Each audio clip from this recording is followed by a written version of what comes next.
Bonjour Cécile, bonjour à tous. Alors Elisabeth, vous allez revenir sur ce qu'on appelle le Sofagate, qui concerne donc la Turquie et l'Europe. Racontez-nous.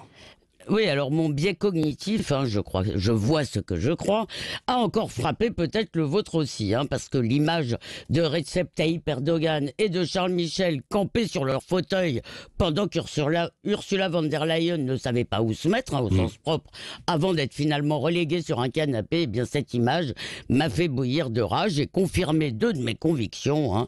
L'islam politique a un problème avec l'égalité des sexes, l'Union européenne est un paillasson politique sur lesquels la Turquie s'essuie ouvertement les pieds. Eh bien, alors tout ça est vrai d'ailleurs, mais en l'occurrence, il ne s'agissait pas d'un camouflet d'Erdogan, mais d'une bisbille entre la présidence du Conseil européen, qui représente les États, ça c'est Charles Michel, et celle de la Commission, donc l'organe supranational de l'Union. Le protocole du Conseil a tiré le premier en préparant ce voyage, donc rien n'avait été prévu pour Madame von der Leyen. Alors, est-ce que c'est une malveillance ou un acte manqué? Je ne sais pas.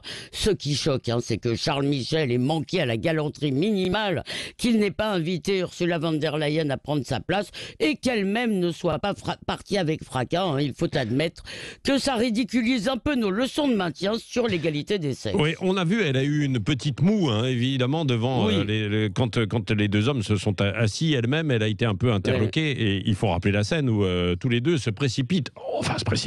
accélèrent un petit peu le pas et notamment Charles Michel pour aller s'asseoir. Alors tout ça est protocolaire, c'est quasiment mais moi je pense qu'elle aurait dû partir, ils auraient tous dû partir. Oui, alors en même temps c'était un acte là cette fois-ci si elle était partie très très fort. Est-ce que pour vous Elisabeth, c'est beaucoup de bruit pour rien ou pas? Bon, c'est symbolique, mais le vrai scandale, c'est la politique d'apaisement de l'Union européenne vis-à-vis de la Turquie. Erdogan a multiplié les provocations vis-à-vis de la Grèce en Méditerranée orientale. Il bloque toute solution à Chypre. Il utilise les immigrés turcs en Europe, notamment en Allemagne et en France, comme une force de déstabilisation, en tous les cas de pression. Il fait chanter en plus l'Union européenne, qui est terrifiée à l'idée de le voir ouvrir ses frontières et de laisser passer les 3 600 000 réfugiés syriens qui sont présents en Turquie. Et bien donc dans ce climat, c'est le voyage lui-même qui était une faute. Et je voudrais citer un ex-ambassadeur de l'Union en Turquie qui affirme dans le Figaro: les Européens vont en Turquie avec un plateau d'argent chargé de présents comme les émissaires allés au palais de Topkapi au temps de l'Empire. Alors en l'occurrence, on a accepté de discuter visa, une union douanière.